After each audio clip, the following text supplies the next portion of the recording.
하나님께서 기뻐 받으신 줄 믿습니다.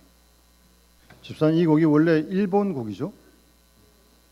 우리 전에 일본어 공부했던 팀에서 수료식 하면서 여기서 특송한 기억이 나는데, 일본어 공부하신 분 맞죠?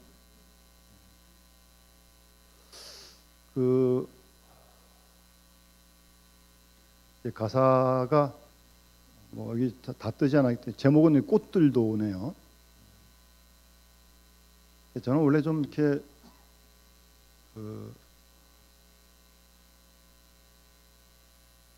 무감동하거든요. 이게 저렇게 좀 목석 같은 사람이거든요.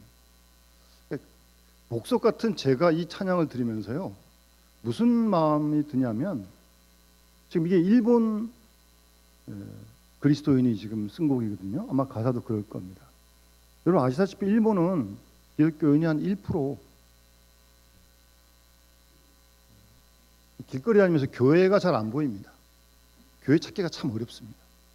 있긴 있는데 쉽게, 우리는 뭐 십자가가 널려 있는데, 그러니까 그만큼 선교가 어렵다는 거죠. 우리보다 100년 더 전에, 200년 전에 복음은 들어갔거든요. 제가 이 가사를 쭉 듣고 이 곡을 이렇게 들으면서 뭔가 아주 애절한 마음이 느껴져요. 어쨌든 찬양하라, 예수를 찬양하라는 거거든요. 꽃들도 하늘도 뭐 다. 그럴 때를 바라는 거죠.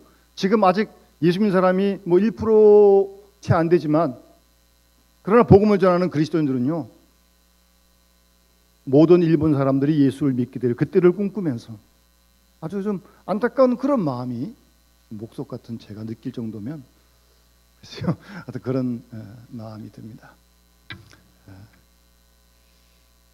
이 주보에 이 원하고 바라고 기도합니다 다 넣어드렸어요. 제가 뭐 시간 관계도 있고 비말이 튈까봐 부르지는 않겠습니다. 꼭 집에서 아침 저녁으로 계속 부르세요. 그때도 주제는 기도하고 낙심하지 말라는 겁니다. 감사하고 낙심하지 말라는 거예요. 어떤 상황이 됐든 낙심하지 마세요. 기도 안 하면 낙심합니다. 기도 안 하면 낙심이 됩니다. 기도하면 낙심하지 않을 수 있습니다.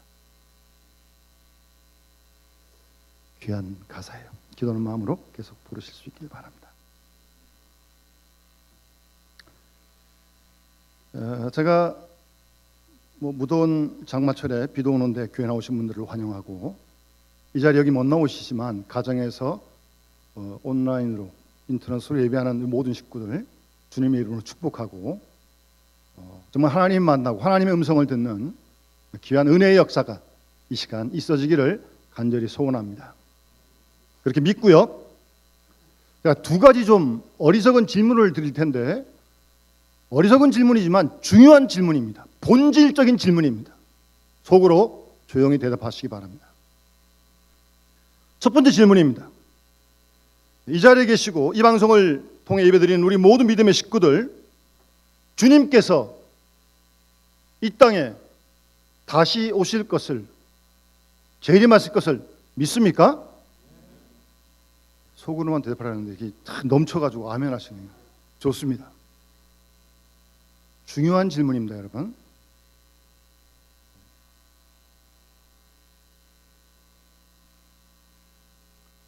한 번 더 묻겠습니다. 주님이 다시 오심을, 주님의 재림을, 강림을 믿으신다면 다시 오실 주님을 준비할 준비 잘하고 계십니까? 첫 질문보다는 대답이 좀 약하네요. 그걸 믿는다면 다시 오신 주님을 만날 준비를 해야죠. 내일 모레 시험 치는데 시험 준비 안 하고 덜컥 시험 칠 수 있습니까? 다시 오실 걸 믿는다며요. 믿으시면 다시 오실 주님을 아까 부른 찬송가처럼 기쁨으로 만날 수 있도록 준비해야죠. 예? 그런 준비 없이 주님을 기쁨으로 만날 수 있습니까? 그냥 어떻게 오다가 덜컥 그냥 만나면 되는 겁니까? 그렇지 않습니다. 다시 오실 주님을 기쁨으로 만날 준비는 우리 인생의 최고의 중요한 문제요, 본질적인 문제입니다. 아무리 바빠도 하셔야 됩니다. 그런 부분을 우리가 잊어버리거나 잃어버려서는 안 됩니다. 이 재림의 신앙은 이단들이 더 많이 얘기하고, 그러다 보니까 누가 재림 얘기하면 다 이단인 줄 알고, 아니 성경에 믿고 우리 사도신경 계속 고백하고 있는 게 주님이 다시 온다는 걸 고백하는 거 아닙니까? 이단은 잘못된 재림을 믿는 거고, 우리는 성경적인 올바른 재림을 믿고 기다려야죠. 제가 어떤 아는 후배가 이제 부목사를 하다가 마음에 하나님께서 개척해라 그런 감동을 주셔가지고 사모님 허락을 받아야 되거든요. 자기 마음대로 하면 안 돼요. 그래서 사모님한테 여보, 나 마음에 자꾸 개척하라고 하는 마음 하나님 주시는데 어떡할까? 조심스럽게 물었어요. 그랬더니 그 사모님의 대답이요, 뜬금없이 당신 하나님 나라 믿어? 딱 그러는 거예요. 아니 개척하겠다 그러는데 무슨 하나님 나라를 믿냐 안 믿냐 물어보고 있어요, 사모님이. 나만 말고 내가 묻는 질문에 대답을 딱 그러면서 당신 하나님 나라 믿냐고. 아주 단도직입적으로 딱 묻는 거예요, 사모님이.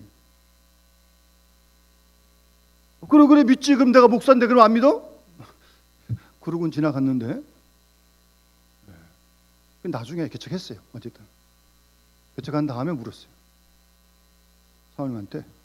왜 그때 나한테 천국을 믿냐고, 하나님 나라를 믿냐고 왜 물어봤냐고. 개척하려고 그러는데 지금. 그랬더니 사모님 말씀이, 내가 요즘 가만 보니까 하나님 나라를 믿는 사람이 잘 안 보여. 상당히 뼈 있는 말씀을 했어요, 사모님이. 하나님 믿는 사람이 잘 안 보인대요. 하나님을 정말 믿고 천국을 정말 믿는다면 이렇게 살겠냐고요. 예? 세상에 매워가지고 세상께 단주 알고 여기 욕심 부리고 탐욕을 부리고 끝이 없는 하나님 나라를 믿는다고 하는 그리스도인들까지 세상에 물들어가지고 그 사모님이 아주 예사롭지가 않아요. 여러분, 주님 다시 오시는 것도 마찬가지입니다. 이게 2000년 기독교 역사에 내려온 전통이고 믿는 신앙인데, 그래서 사도신경을 고백할 때마다 계속 고백하고 있는데 입으로만 고백하면서 다시 오실 주님을 맞을 준비를 하지 않고 있다면 이게 뭔가 좀 앞뒤가 맞지 않는 거 아니에요? 여러분, 정신을 바짝 차려야 됩니다. 신앙은요, 윤리 도덕이 아닙니다. 윤리 도덕은 학교도 가르치고요, 철학도 가르치고요, 가르치는 데가 많아요. 신앙은 윤리 도덕 아니에요. 물론 윤리 도덕적으로 깨끗하게 살아야죠. 그러나 그 자체를 말하는 게 아니에요. 정말 다시 오실 주님을 믿고 그 오실 주님을 기쁨으로 맞을 준비를 한다면 세상에 의한 윤리 도덕보다 훨씬 더 우리가 더 올바르게 살 수 있는 거죠. 여러분, 무덥고 장마철이긴 하지만 우리가 이런 신앙을 잃어버려서는 안 됩니다. 그래서 성경을 보면 하나님과 이스라엘 백성, 하나님과 우리 그리스도의 관계를 이 결혼 관계로 설명한 데가 참 많아요. 그리고 신랑 신부의 관계로 설명한 데가 구약 신약에 실제로 나와요.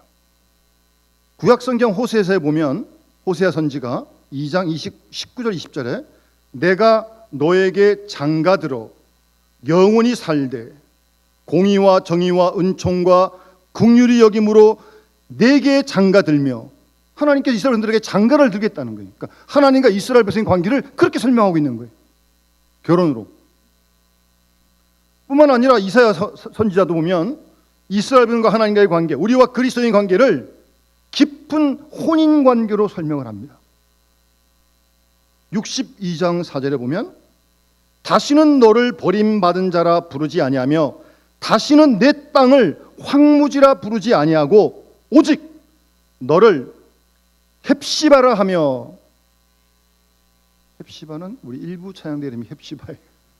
그 뜻이 뭔지 아세요? 나의 기쁨이 그에게 있다라는 뜻입니다. 헵시바가. 나의 기쁨이 그에게 있다. 하나님의 기쁨이 우리에게 있다는 거예요. 내 땅을 뷸라라 하리니. 뷸라가 무슨 뜻이에요?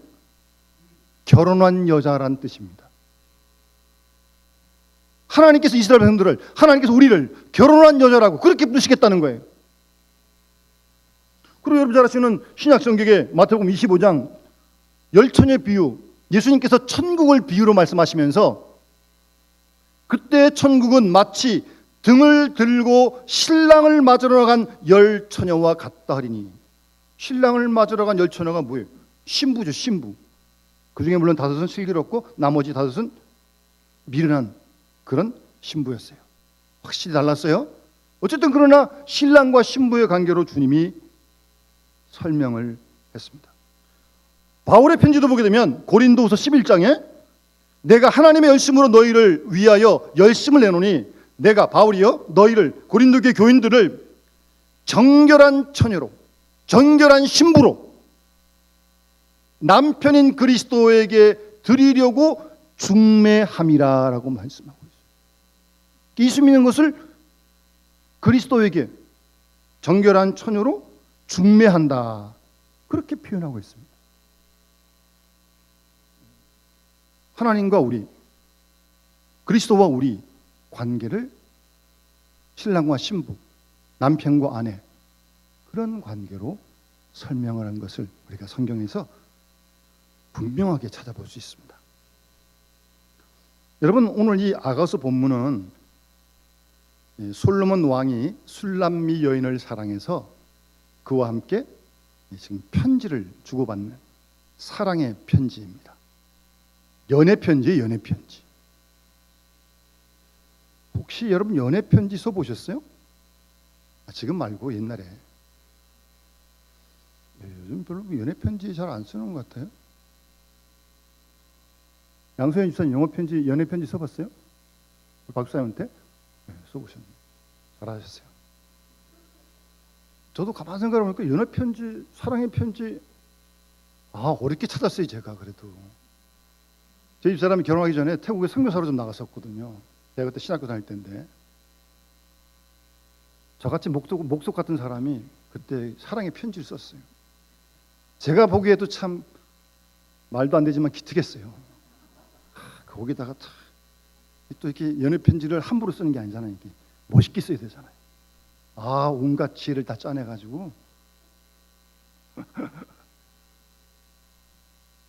아가서의 말씀이 하나님 여호와 한 번도 그런 단어 안 나와요. 그런데 전통적으로 교회는 이 아가서를 하나님과 우리의 관계에 사랑의 편지로 이 편지를 해석해 왔습니다. 그러니까 신랑은 하나님이시고 신부는 이스라엘 백성이고 우리라는 거죠. 우리와 하나님과의 사랑의 관계를 이 아가서를 해석해 왔던 것입니다. 하나님이 우리를 사랑하신다. 여러분 그거 믿습니까? 지금도 사랑하고 계세요. 어려운 중에도 사랑하고 계세요. 아까 우리 장로님도 하셨지만 힘든 일이 있어도 사랑하십니다. 여러분 믿습니까? 변함이 없어요. 하나님 사랑은요. 그래서 에베소서 3장에 보면 사도 바울은 하나님의 사랑의 넓이와 길이와 높이와 너비를 너희들이 깨달아 알기를 원한다고 그렇게 기도하고 편지하고 있습니다. 하나님 우리 사랑하는 거 우리 다 알고 있어요. 알고 있는데 머리로 아는 가지고는 안 돼요. 그 사랑을 새롭게 느끼고 아침마다 말입니다. 하나님이 날 이렇게 사랑하시는구나. 그 깊이를, 넓이를, 길이를 새롭게 깨달아라는 게 신앙의 진보입니다, 여러분. 하나님 언제나 우리를 그렇게 사랑하십니다.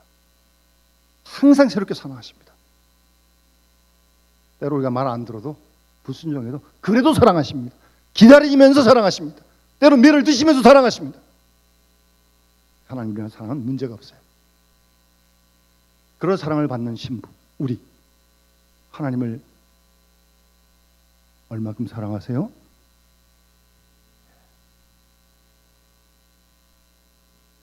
우리를 그렇게 사랑하신 하나님께 우리도 하나님을 그 사랑을 받았는데 어떻게 가만히 있어요? 그 사랑에 보답하고자 하는 그런 마음이 있는 게 정상적인 거 아니에요? 제가 어제 우리 결혼식 때 주로 했지만 혹시 들으셨는지 모르겠습니다만 사랑이라고 하는 것은요, 서로 사랑으로 서로 순환을 하면서 신랑 신부를, 남편과 아내를 하나로 일치시켜가는 것이 사랑입니다. 이건 순환이 돼야 돼요. 순환이. 한쪽으로만 가면 이게 소위 얘기하는 짝사랑입니다. 사랑은 그럴 수가 없어요. 온전한 사랑은 그런 사랑이 아닙니다. 한쪽으로 가면 그 사랑을 받는데 어떻게 가만히 있어요? 또 사랑해야지 그쪽을. 또 그쪽에서 받고 또 우리 사랑해주고 나도 사랑하고. 그런 순환을 통해서 하나님과 우리가 하나가 되어지고 남편과 아내가, 신랑과 신부가 하나가 되어지는 것입니다. 사랑으로 하나가 되는 가정이 행복한 가정 아니에요?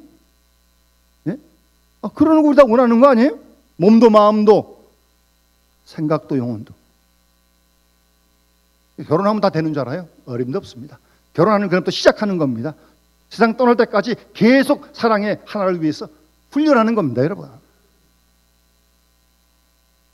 제가 오래전에 어떤 영화를 하나 봤는데, 외국 영화였는데 노 부부가 아들이 결혼해서 같이 살고 있는 이런 들판의 서부 시대에 그런 영화였어요.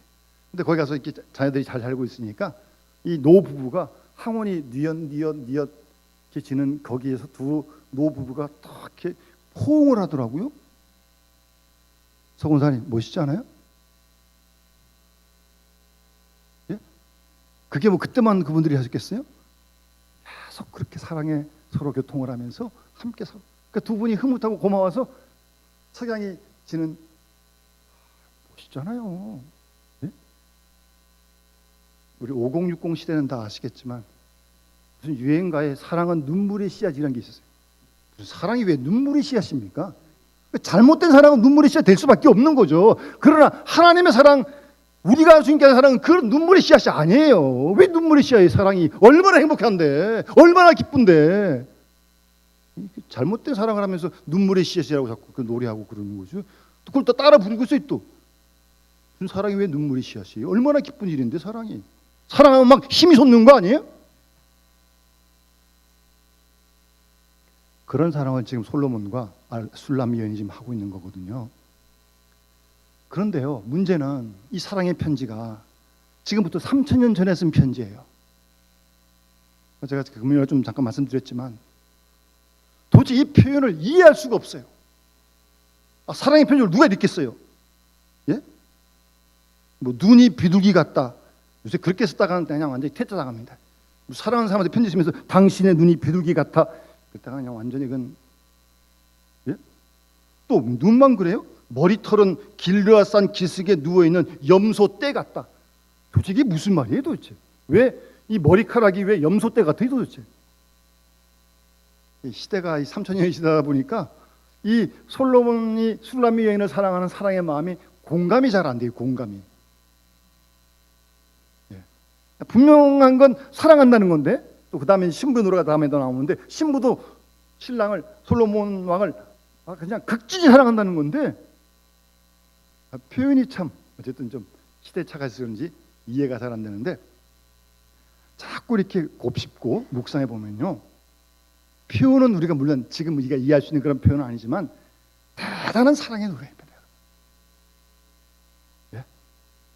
하나님이 우리를 그렇게 사랑하시고 우리도 그렇게 정말 하나님을 사랑한다면 그 사람이 정말 최고로 행복한 사람 아니겠습니까? 사도 바울이 이렇게 복음 전하면서 매 맞고 물에 빠지고 죽을 뻔하고 뭐 그러면서도 기쁨으로 그렇게 할 수 있던 건 뭐예요? 그리스도의 사랑이 나를 강권한다고 그러잖아요. 누가 억지로 시켜서 그걸 하겠습니까? 막 바울의 마음속에 주님의 사랑이 막 감동을 하니까 가만히 있을 수가 없는 거예요. 뭐 남들은 미치다 그럴지 모르겠지만 바울은 행복한 사람입니다. 예? 그런 사랑을 하는데,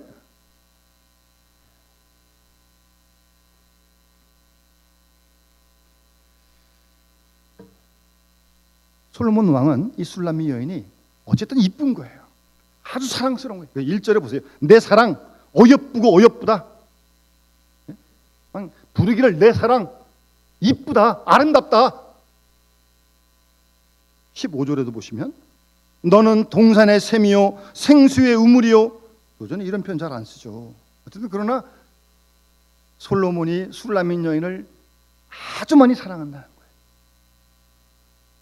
너는 동산의 샘이요 생수의 우물이요 레바논에서부터 흐르는 시내로구나. 우리가 잘 이해가 안 되는 표현이긴 하지만 어쨌든 신랑이 신부를 많이 사랑한다.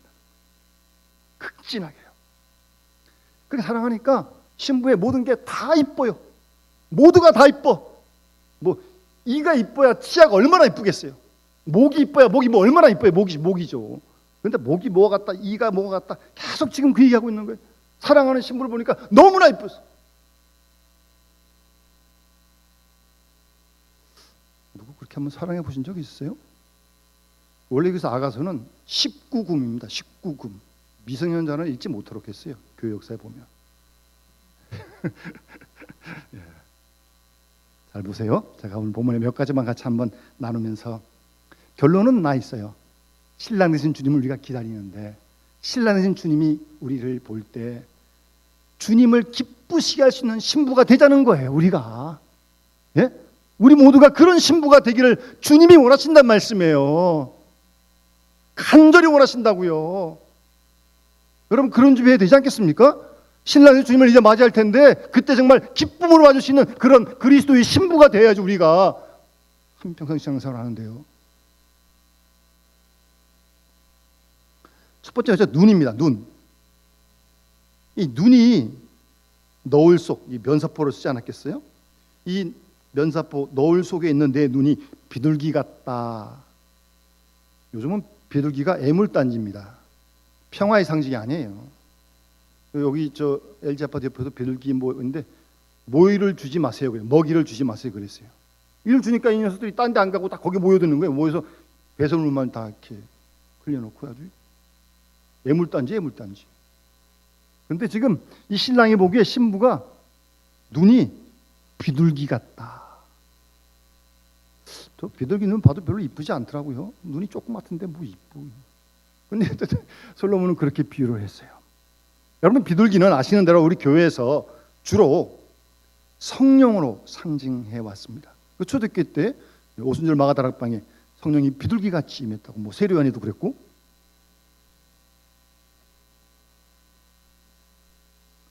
여러분 신부는 신랑의 순수한 사랑을 받고 있잖아요. 주님이 우리를 사랑하시는 그 사랑으로 신부된 우리는 우리가 삶에서 우리 장로님 그런 기도 하셨는데 참 삶에 무거운 짐들이 누구에게나 다 있거든요. 그런 짐을 그게 고통이잖아요. 그게 뭐든지 간에 그걸 견디게 하고 이기게 하는 힘이 신랑이 자기를 사랑해주는 사랑으로 그런 고통을 무거운 짐을 이길 수 있는 겁니다. 뿐만 아니라 자기 속에 있는 이기주의와 싸우는 겁니다. 사람은 누구나 다 자기 중심적인 게 있잖아요. 이기적인 게 있잖아요. 그런데 사랑을 받으니까 순수한 사랑을 받으니까 그 부분이 자꾸 사라지는 거예요. 그래서 나도 신랑을 순수하게 사랑. 무엇 때문에 사랑하는 거예요? 받아 사랑하는 게 아니에요. 그냥 사랑하는 거예요. 자기의 이기주의를 극복해 가는 겁니다, 여러분. 여러분 신랑 신부가 남편이 아내가 만나서 그러는 걸 훈련하는 거 아니에요? 다 자기 중심적인 게 있지만 사랑으로 살면서 서로 용서하고 기다리고 품어주고 감싸주면서 부부가 하나가 되고 가정이 하나가 되는 거 아니에요? 교회가 하나 되는 거 아니에요? 그런 쓸뿌리가 남아있으면 계속 불협화음이 생길 수밖에 없습니다. 가정도 교회도 마찬가지입니다. 그런 것들을 다 견뎌낸 거예요. 신랑이 해주는 그 무조건적인 사랑을 받아가지고. 사도 바울이 갈라디아서 2장 20절에 내가 그리스도와 함께 십자가에 못 박혔나니 이제 내가 사는 거 아니고 내 속에 그리스도가 사시는 것이다. 나를 사랑하사 나를 위해 당신의 목숨을 아껴 주신 그 주님을 위해 사는 거라고요. 왜 바울이라고 왜 자기 이기적인 마음이 없었겠어요? 그런 부분들이 신앙 안에서 다 정화되어지는 겁니다, 여러분. 그래서 이 신부는 신랑을 아주 단순함으로 바라보는 그 눈빛을 비둘기다 비교하고 있는 겁니다. 이 신부는 더 이상 자신을 위해 살지 않습니다. 이 신부는 오로지 자신을 사랑해주는 신랑을, 주님을 기쁘시게 해드리기 위해 사는 것이 그 인생의 목표입니다. 여러분, 우리가 그래야 되는 거 아니에요? 우리가 주님의 사랑을 받은 거 아닙니까? 그래서 우리가 정말 주님을 위해 사는 것이 우리의 인생의 목적의 목적 1번이에요. 1번. 세상 보지 않습니다. 사람 보지 않습니다. 주님만 바라보는 거예요. 단순하게, 오롯하게. 그런 눈빛을 얘기하는 겁니다. 신랑 되신 주님을 기쁘시게 해드리기 위해서 신부된 우리는 정도를 벗어나지 않습니다. 주님 말씀하신 이 진리의 길, 말씀의 길을 벗어나지 않습니다. 예? 주님께 어떤 사랑을 우리가 받았는데요? 어떻게 이걸 벗어나요? 그리고 한눈 팔지도 않습니다.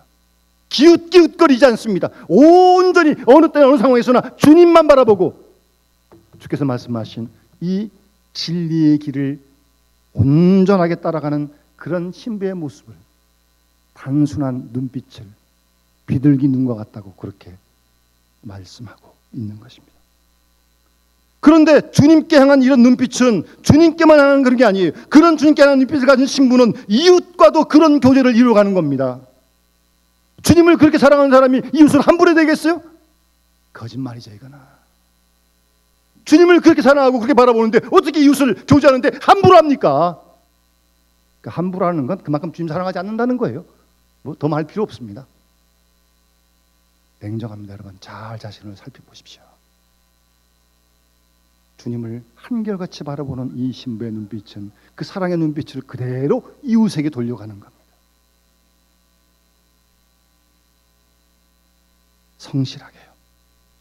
이런 일들을 억지로 하는 게 아닙니다. 사랑의 감동을 받아서 어떤 희생을 치르더라도 자발적으로 스스로 하는 거예요. 사랑에 이끌려서.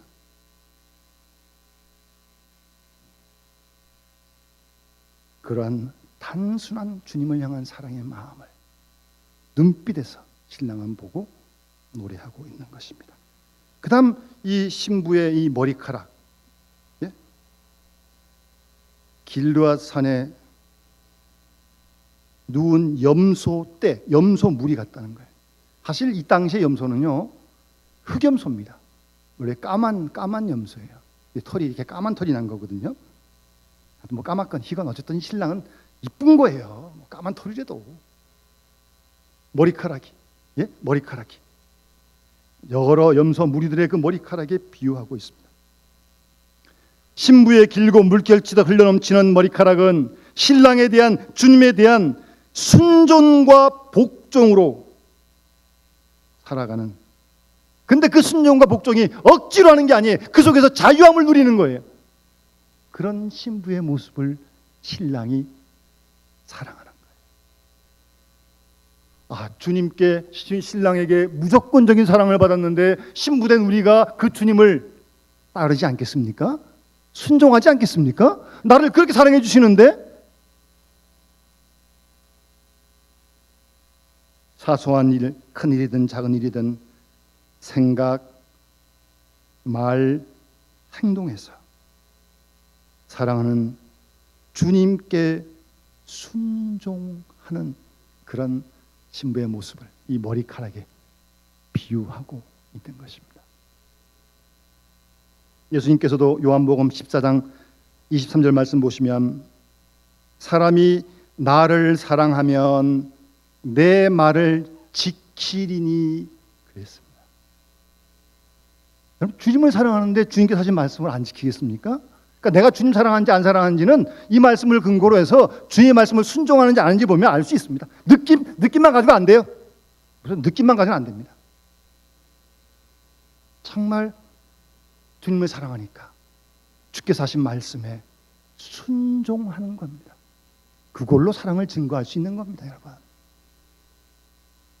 신랑의 주님의 모든 말씀에 기꺼이 자발적으로 순종하는 신부의 생활을 사랑하고 이렇게 지금 노래하고 있는, 우리가 다 주실 주님을 기다리고 맞이할 텐데 우리의 어떤 모습을 주님이 기뻐하시겠습니까?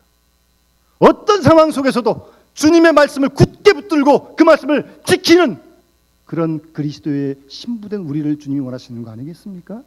그걸 기뻐하시는 거 아니겠어요?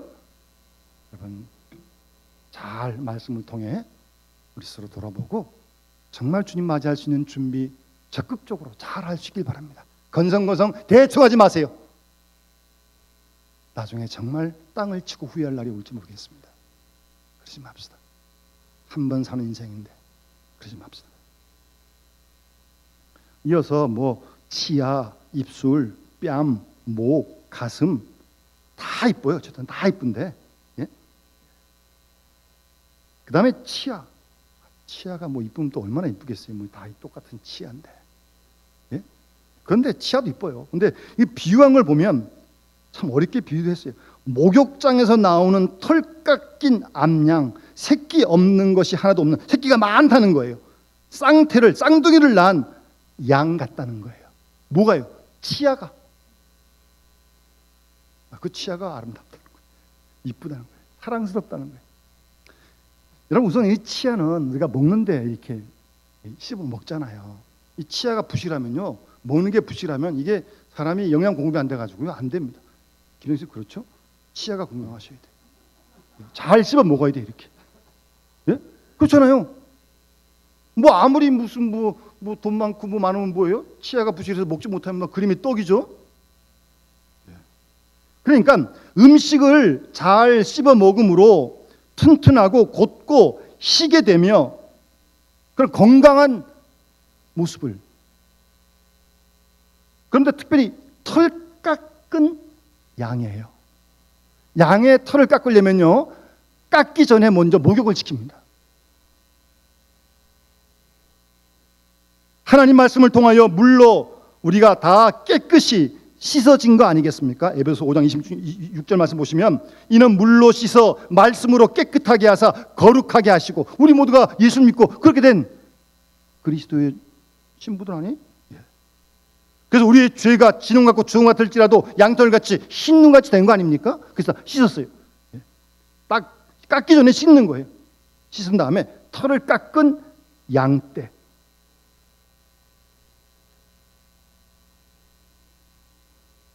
모자람이 없는 염소떼, 새끼가 없는 새끼가 많은, 쉽게 알 수 있잖아요. 새끼가 많다는 게 뭐예요? 이 왕성한 출산력, 새끼를 많이 낳은 그런 양무리와 같다는 거예요.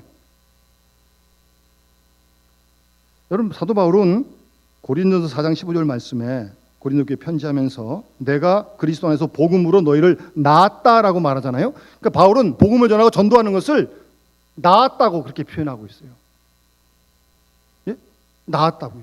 그러니까 여기서 출산력을 얘기하는 것은 우리를 통해서 구원받는 우리가 점점 많아지는 거죠. 여러분, 주님이 우리에게 원하시는 게 많이 있지만 정말 제일 원하시는 게 뭐예요? 우리가 전도해서 믿지 않는 이들을 구원하는 것, 그걸 원하시는 거 아니에요?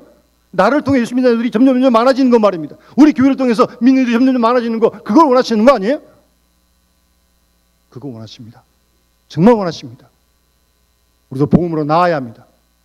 예? 믿지 않는 이들 복음을 증거해서 그들을 구원하고 그런 출산을 해야 돼요. 영적인 출산을 해야 됩니다. 그런 걸 정말 기뻐하시죠. 한 영혼이 돌아올 때 주님이 얼마나 기뻐하시는데, 복음 전해야 됩니다. 건강해서요. 그런 다음에 입술은 홍색 실 같다. 다른 번역에는 진홍빛 리본 같다. 여러분, 여자분들 혹시 루즈 바르고 오셨어요? 혹시 루즈 왜 바르세요? 원래는요, 루즈를 바르는 이유는 이뻐 보이기도 물론 바르겠지만 사실은 입술의 색깔이 건강하지 못한 사람은요, 색깔이 막 퍼렇기도 하고 심장이 안 좋은 사람은 막 보라색도 띕니다. 그러니까 그런 걸 잘 가리기 위해서 딱 붉은색을 딱 칠하면 건강해 보이는 거죠. 예? 원래 루즈는 그래서 바르기 시작했다고 그래요. 그러니까 여기서 얘기하는 입술이 진홍빛 리본 같다, 홍시실 같다고 하는 것은 건강하다는 거예요. 예? 건강하다는 거예요. 영적인 건강이 있다는 겁니다, 여러분. 영적으로 건강하다는 거예요. 그리스도의 보혈의 피로 우리가 구원을 받고 주님의 은혜로 말씀하기도록 늘 우리가 성령 충만한 생활을 할 때 영적으로 건강한 거죠. 그런데요, 그 다음 그런 건강한 입술에서 나오는 말은 어떻겠어요? 신랑을 기쁘게 하고 그 말을 듣는 사람들을 기쁘게 하는 말을 하는 겁니다, 여러분. 여러분, 말 함부로 하지 마세요. 결국 내 말이 나오는 게 내 건강, 영적인 건강 상태를 가리키는 겁니다. 그게 바로미터예요. 뭐 영적으로 건강해야 건강한 말이 나오는 거지. 무슨 뭐 건강하지도 않은데 이상한 말이 나오면 건강하지 못한 거예요, 그거는. 건강한 입술에서 건강한 말이 나와야지. 사람에게 용기를 주고 믿음을 주고 소망을 주고 안 그래도 힘든데 위로 주고 새 힘을 줄 수 있는 그런 말이 나와야지. 괜히 말 한마디 하고 사람 기분 나쁘게 하고 언짢게 하고 비난하고 좋은 말 하기도 시간이 없는데 언제 그런 말 하고 있어요 지금. 건강하지 못한 거예요. 입술이 건강하면 그런 말 안 나와요. 주님 기쁘시게 하는 말, 영광 돌리는 말, 칭찬의 말, 기쁨의 말, 소망의 말. 그런 신부가 돼야 되지 않겠어요 우리가요? 신랑 되신 예수님의 우리가 신부인데 그렇게 돼서 우리가 주님을 만나야 되는 거 아니겠어요?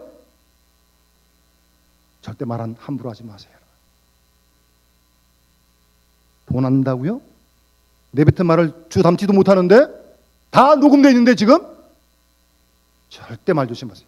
하여튼 성경 읽어보면 야고보서 구약 잠언 계속 말에 대해서 말씀하고 있어요. 절대 말 조심합니다.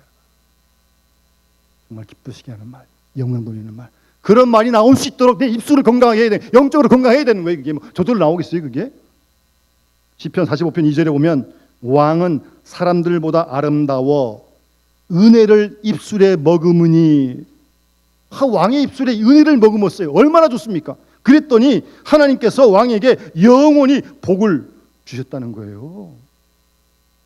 은혜를 머금은 말 다르죠 자거든요. 보통 말하고 달라요 여러분. 그럼 우리 속에 은혜가 있어야 건강해야 그런 말이 나오는 거죠 뭐. 여러분 억지로 되는 거 없고요. 거짓으로 되는 것도 아니고요. 저절로 되는 거 아닙니다. 다 원인이 있고 결과가 있는 겁니다. 잘 준비해서 우리가 신랑 주님 맞을 준비를 해야 합니다.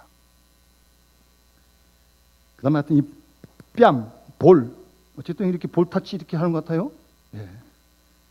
그래서 보통 여기 이 볼 타치한 이 건강한 빠르스한 이 볼, 뺨은요 비유를 어렵게 했어요. 뭐라 그랬어요? 석류 한쪽 같구나. 그러니까 석류를 딱 쪼개가지고 쫙 벌려놓은 그런 석류 같다는 거예요. 뭐가요? 이 볼이, 이 뺨이. 우리 최성원 권사님 댁에 장로님 댁에 석류나무가 있거든요. 그 석류를 딱 따시면 저를 갖다 주실 때가 있어요. 석류 잘 귀하잖아요. 딱 쪼개면 정말 쫙 이렇게 벌쳐보면 하얀 씨 주위에 석류 액체를 닮은 그 액체가 담겨 있잖아요. 그렇게 즙은 빨아먹고 이제 씨는 뱉는 거 아니에요? 그거 같다는 게 뭐가? 볼이요, 볼이. 뺨이. 여러분, 신부는 신랑과의 서약을 통하여 점도 티도 없는, 그리고 예수 그리스도의 보혈의 피가 우리를 정결하게 하지 않았습니까? 날마다 보혈의 피로 씻음 받는 그런 아름다움을 노래하는 겁니다. 우리에게 욕심이 있습니다. 혈기도 있습니다. 그러나 보혈의 피로 날마다 그런 혈기, 죄와 죽음을 다 씻어버리는 겁니다. 그리스도의 십자가 사건은 2000년 전에 한 번 있었지만 그 보혈의 피는 지금도 흐르고 있는 거예요. 그 피로 씻음 받아야 합니다. 그래야 거룩해지는 겁니다. 우리의 욕심, 혈기, 질병 다 보혈의 피로 씻음 받. 날마다요. 날마다. 그런 아름다운 모습을 노래하는 겁니다. 상당히 깊죠? 여러분 신앙생활을 잘 생각해서 우리가 올바르게 열심히 해야 됩니다. 그리고 내 식대로 하면 안 되고요. 말씀을 잘 따라야 하고요. 기독교 역사가 2000년 역사인데 예수님 이후로만 해도 그 신앙 전통에는 아름다운 모습도 우리가 잘 지켜가야 되는 거 아니겠어요? 그래야 후손들에게 신앙의 유산을 물려줄 거 아니겠어요? 그 다음에 이 목이 망대와 같다는 거예요. 망대. 예? 근데 참 이상한 건 잘 보세요. 다윗의 망대 같은데 방패 1000개, 모든 방패가 달려있는 망대 같다는 거예요. 이 목이 참 쉽게 이해는 되지는 않지만 그러나 깊은 뜻이 있어요. 우선 일단 목은 어디 붙어 있어요? 머리 붙어 있는 거예요, 여러분. 머리가 뭐예요? 예수 그리스도가 우리의 머리, 교회의 머리 아닙니까? 따라서 모든 그리스도의 신부는 머리 대신 그리스도에게 절대적으로 붙어 있어야 합니다. 붙으면 살고 떨어지면 죽습니다. 포도나무에 가지가 붙어 있어야 열매를 맺는 거지, 떨어지면 아무 열매를 맺지 못합니다. 붙어 있어야 됩니다. 머리 대신 그리스도에게 딱 붙어 있어야 돼. 목이 머리에 딱 붙어 있듯이 붙어서 순종한다는 거죠. 그리고 왜 하필이면 거기다가 이렇게 무슨 방패를 걸어놓은 걸 이렇게 말씀하고 있어요? 예? 여러분, 우리는 예수를 믿고 구원을 받은 다음에 원튼 원치 않든 영적인 전쟁 현장 속에 살고 있습니다. 사도 바울이 에베소 6장 보면 하나님의 전신갑주를 힘입으라고 그러잖아요. 우리의 싸움은 혈과 육에 대한 싸움이 아니에요. 사람하고 싸우는 게 아니에요. 악한 영과 싸우고 있는 거거든요. 사탄이 우리를 계속 시험하잖아요. 그런 영적인 무장을 해야 되는데, 에베소서 6장은 바울이 많이 얘기했지만 오늘 여기서 이 망대, 이 목에 걸린 특히 방패, 믿음의 방패를 가져야 한다는 겁니다. 바울도 에베소 6장에 믿음의 방패를 얘기하긴 했는데 믿음의 방패를 가져야 돼요. 그래야 사탄이 쏘는 불화살을, 믿음의 방패를 막을 수 있는 겁니다, 여러분. 사탄이 쏘는 불화살을 탁탁 맞아가지고 그냥 팍팍 쓰러지고 막 이상해지고 그러면 안 돼요. 믿음의 방패를 가지고 사탄이 쏘는 불화살을 막아내야 됩니다, 여러분. 그 믿음으로 무장을 해야 돼요. 믿음을 가질 때 낙심하지 않을 수 있고, 믿음을 가질 때 두려워하지 않을 수 있고, 믿음을 가질 때 포기하지 않습니다. 절대. 믿음 없으면 낙심하고 포기하고 두려워하고 시기 싫다고 다 하는 겁니다. 세상 어려워도 여러분 믿음 가지고 낙심하지 마세요. 어떤 일을 하는 기뻐하시니 포기하지 마세요. 믿음으로 하는 거예요. 믿음으로. 금보다 더 귀한 믿음이에요, 여러분. 믿음의 방패를 가져야 됩니다. 그렇게 영적인 싸움을 싸워야 우리가 주의 은혜로 승리할 수 있는 겁니다, 여러분. 하나님 나라 가시는 날까지 싸워야 돼요, 여러분. 마지막 두 가슴은 백합 가운데, 백합화 가운데 있는 쌍태 어린 사슴 같다. 어쨌든 두 가슴은 데살로니가전서 5장에 보면 바울이 데살로니가에 편지하면서 우리는 낮에 속하였으니 5장 8절에 정신을 차리고 믿음과 사랑의 호심경, 전의 성경에는 흉배라고 번역을 했던 거예요. 여러분 이 로마 군인들 이렇게 흉배 가슴판에 붙이잖아요. 믿음과 사랑의 호심경, 흉배로 무장을 해야 돼요. 우리 전에 잠언 말씀에 인자와 진리란 말씀도 있었는데 항상 믿음으로 그리고 사랑으로 준비되어 있어야 됩니다, 여러분. 그 다음에 하나, 구원의 소망의 투구를 쓰라고 했어요. 그렇게 갖춰진 그 모습을, 그 신부를 신랑 되신 주님이 원하고 기다리시는 것. 우리가 그런 모습으로 준비하여 신랑 되신 주님을 만날 때 기쁘게 만날 수 있는 겁니다. 그런 준비를 적극적으로 하셔야 됩니다. 바쁘시다고요? 이건 바쁘시다고 미룰 일이 절대 아닙니다. 우선순위 1번입니다. 1번. 알아서 하세요. 항상 자신을 말씀하시 비춰보면서 다시 오실 주님을 기다리며 우리가 기쁨으로 주님을 맞이할 수 있는 그리스도의 충성된 슬기로운 다섯 처녀와 같은 그런 우리 모든 믿음의 식구들이 되어주시길 주의 이름으로 축원합니다. 주신 말씀 기억하면서 우리 175장 우리 찬양 부르면서 봉헌하도록 하겠습니다.